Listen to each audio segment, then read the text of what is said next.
commence par les temps forts de l'actualité et cette déclaration très attendue de la Fed. Dès ce soir, tous les regards seront braqués sur Jérôme Powell, le président de la Réserve fédérale américaine qui doit s'exprimer sur ses orientations. Depuis hier, le comité de politique monétaire se réunit. À 20h, heure française, il délivrera un communiqué juste avant la conférence de presse de Jérôme Powell. Principal thème, évidemment, l'inflation, phénomène qui n'est plus transitoire selon les propres termes du patron de la Fed.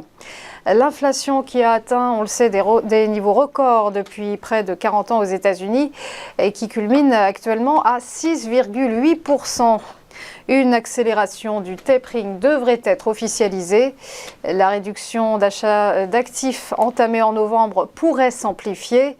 Une hausse des taux d'intérêt est envisagée afin de contenir l'inflation et de soulager les plus modestes, le risque étant de freiner la croissance.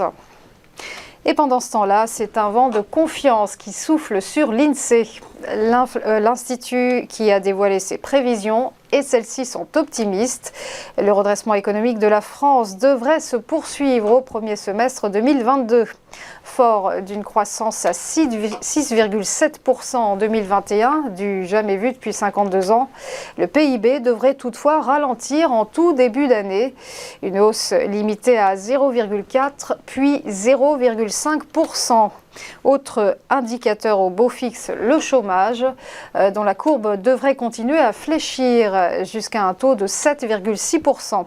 Quant au SMIC traditionnellement indexé sur l'inflation, il devrait progresser de 0,9% au 1er janvier. L'inflation qui néanmoins va persister selon l'INSEE, donc seule ombre au tableau, aux alentours de 2,7%. Enfin, c'est un contrat à 23 milliards de dollars qui a du plomb dans l'aile. Les Émirats arabes unis suspendent leurs discussions avec les États-Unis. 50 avions de chasse F-35 sont dans la balance.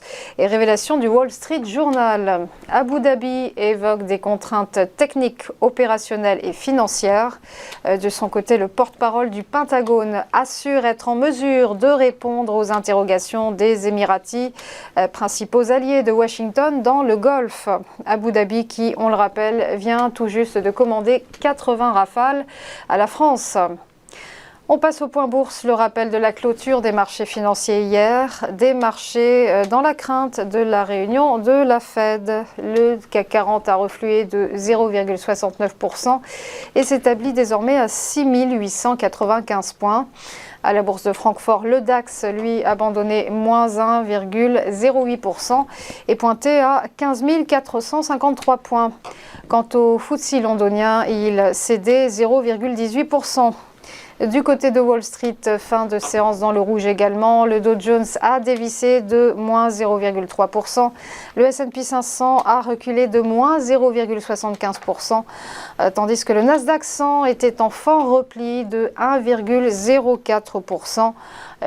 Tandis que c'était moins 1,14% pour le composite. Enfin, un mot du Nikkei, l'indice de Tokyo qui progresse timidement ce matin, plus 0,10%. Voilà, restez avec nous, à tout de suite pour Chronodax.